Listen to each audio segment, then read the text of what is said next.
ಏನೇನು ಆವಿಷ್ಕಾರಗಳನ್ನ ಕಂಡುಹಿಡಿದಿದ್ದಾರೆ, ಅವುಗಳ ಮಹತ್ವ ಏನು, ಮತ್ತೆ ಅದು ಯಾವ ರೀತಿ ಜನಗಳಿಗೆ ಉಪಯೋಗ ಆಗುತ್ತೆ, ಇದು ಬಹಳ ಮುಖ್ಯವಾದಂಥದ್ದು. ನಾವು ಏನೇ ಮಾಡಿದ್ರು ಅಂತಿಮವಾಗಿ ಏನು, ಜನಗಳಿಗೆ ಅದು ಉಪಯೋಗ ಆಗಬೇಕು, ಜನಗಳ ಒಂದು ಸಮಸ್ಯೆಗೆ ಪರಿಹಾರ ಕಂಡುಹಿಡಿಯಬೇಕು ಅಂತಕ್ಕಂಥದ್ದು. ಯಾವುದೇ ಒಂದು ಆವಿಷ್ಕಾರಗಳು ಇರ್ಬೋದು, ಏನಿರ್ಬೋದು, ಫೈನಲಿ ಏನಾಗುತ್ತೆ ಅಂತಂದ್ರೆ ಅದು ಯಾವ ರೀತಿ ಜನಸಾಮಾನ್ಯರಿಗೆ ಉಪಯೋಗ ಆಗುತ್ತೆ ಅನ್ನೋ ಪ್ರಶ್ನೆ ಬರುತ್ತೆ. ನೀವು ಬಹಳಷ್ಟು ಸ್ಟೂಡೆಂಟ್ಸ್ ಇದ್ದೀರಾ, ಬಿಕಾಮ್ ಸ್ಟೂಡೆಂಟ್ಸ್ ಇದ್ದೀರಾ, ಸೈನ್ಸ್ ಸ್ಟೂಡೆಂಟ್ಸ್ ಇದ್ದೀರಾ.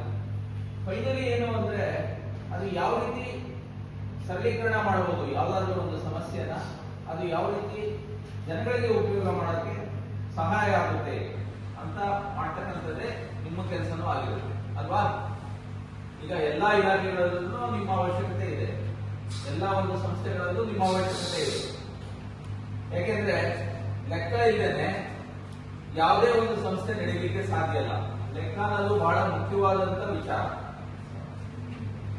ಹಾಗಾಗಿ ಸಣ್ಣ ಗ್ರಾಮ ಪಂಚಾಯತಿಗೆ ಹೋಗಿ ಅಲ್ಲಿ ಸಂಪನ್ಮೂಲಗಳು ಯಾವ ಕಡೆಯಿಂದ ಬರುತ್ತೆ, ಎಷ್ಟು ಬರುತ್ತೆ, ಅದು ಯಾವ ರೀತಿ ನಾವು ಖರ್ಚು ಮಾಡಬೇಕಾಗುತ್ತೆ, ರಸ್ತೆ ಮಾಡಲಿಕ್ಕೆ ನಾವು ಬಳಕೆ ಮಾಡಬೇಕಾಗುತ್ತೆ, ಎಷ್ಟು ಬಳಕೆ ಮಾಡಬೇಕು, ಮತ್ತೆ ಕುಡಿಯೋ ನೀರಿನ ವ್ಯವಸ್ಥೆ ಇರಬಹುದು, ಅಥವಾ ಈ ಜಾನುವಾರುಗಳಿಗೆ ಬೇಕಾದಂತ ಸೌಲಭ್ಯಗಳನ್ನ ಕಲ್ಪಿಸ್ತಕ್ಕಂಥದ್ದು ಇರ್ಬೋದು.